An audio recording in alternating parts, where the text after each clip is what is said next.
So I've been told that my volume on my video wasn't working. And of course, this is the kind of stuff that in the other video I was talking about how sometimes things don't work and we just gotta have to kind of roll with it, or we have to revamp.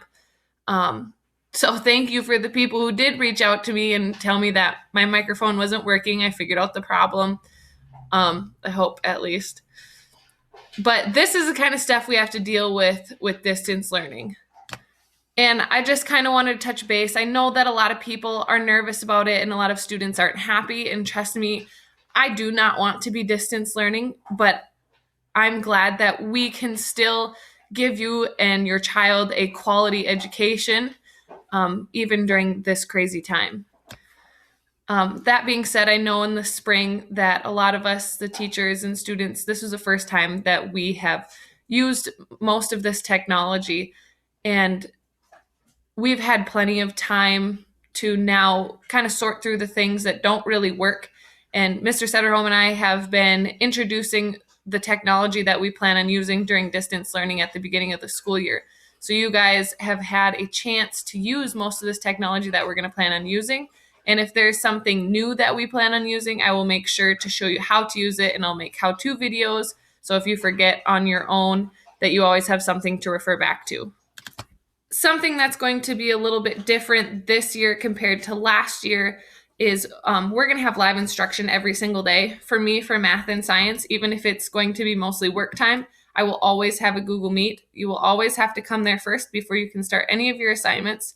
And I will be online for the whole entire class period. So if you have questions, you can pop back onto the Google Meet, is what I'm going to encourage you to do. Something that's super important during distance learning is that if you don't understand something, you have to reach out to me. I can't see over your shoulder like I can in class. You have to let me know that you are not understanding something. That is probably one of the most frustrating parts as a teacher, that I can't tell when you're having a hard time. So just send me an email, show up on the Google Meets, anything that you need, I will be there for you. Even if it's just that you're having a tough time being at home, feel free to reach out and we can just have a little bit of a chat. If you're not understanding something in math or science, I am always here to explain it to you. There's no silly questions. Some things might even be as simple as, what page is this on? What homework am I missing? Just make sure that you are always in constant contact with me. And don't wait for your parents to get home. Don't put this on them. This is your responsibility. You are a fifth grader and you have the ability to reach out to me. And I will be glad to help you. So please, please, please reach out and ask when you have questions. And parents, if you are confused about something that I am asking your student to do, please feel free to also email me.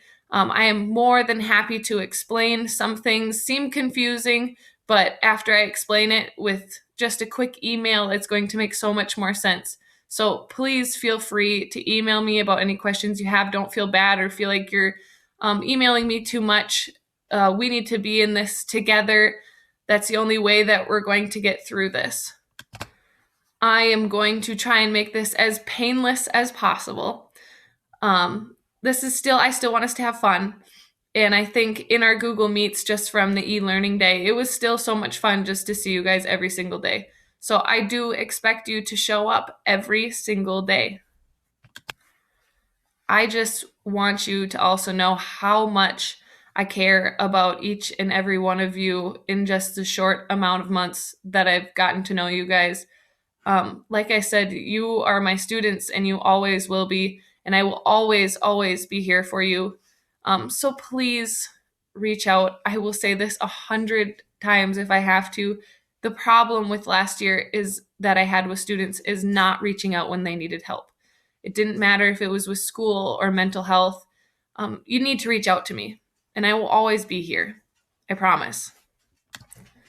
So let's make this distance learning the best possible situation we can make it out to be. So here goes distance learning 2.0.